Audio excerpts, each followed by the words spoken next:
Welcome to Ask Historians Aloud.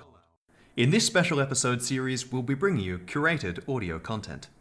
This series features questions and answers from our subreddit, provided by our amazing Flair panel.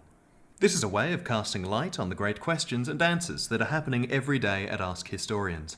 To learn more, or for even more content, follow us on Facebook and Twitter.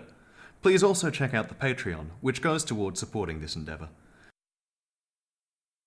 An answer to the question, was Queen Victoria actually upset about the plight of the Irish during the Great Famine? Yes, Queen Victoria was upset, although her concern was tempered. As a young princess, she'd been highly sympathetic to the native Irish as a whole when she learned about the historical and present oppression visited on them by her ancestors.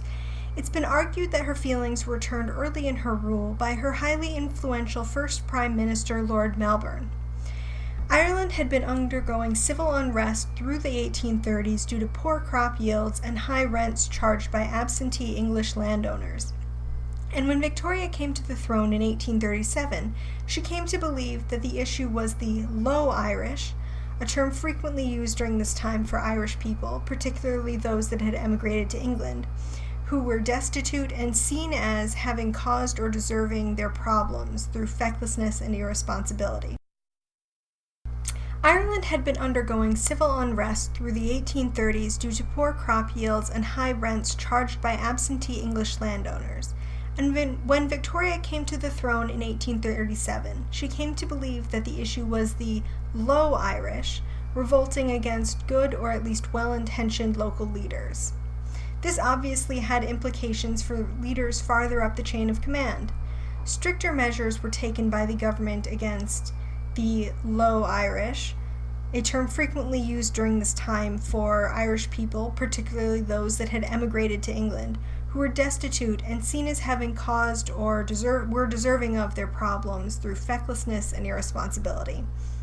An obviously bigoted term. And Victoria was disinclined to visit for fear of her own safety. When the potato blight hit and destroyed 2 years' worth of crops, the Queen urged her new Prime Minister, Robert Peel, to repeal the Corn Laws.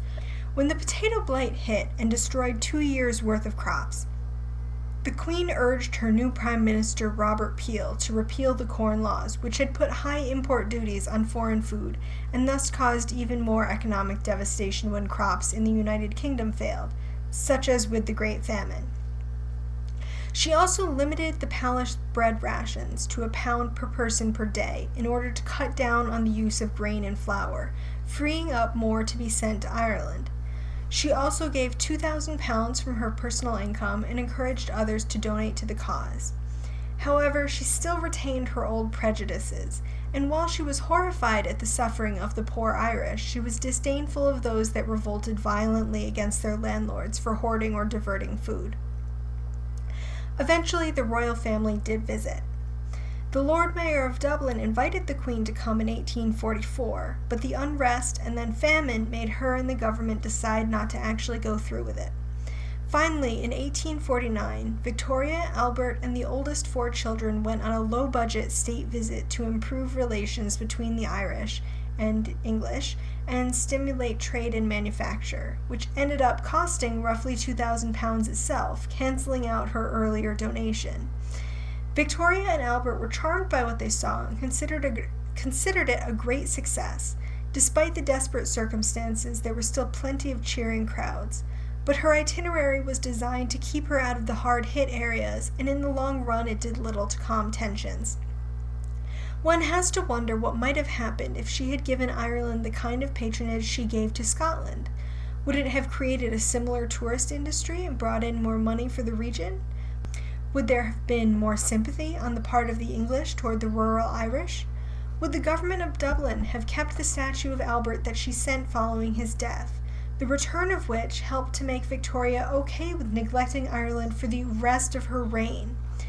We don't know that it would have made a difference to the history of Irish separatism, but it's an interesting counterfactual to ponder. You've been listening to the Ask Historians podcast. Please support us at patreon.com/askhistorians. Find more history like this by following us on Twitter and Facebook, and by visiting us at askhistorians.reddit.com and ask hundreds of historians and enthusiasts anything you want to know about history.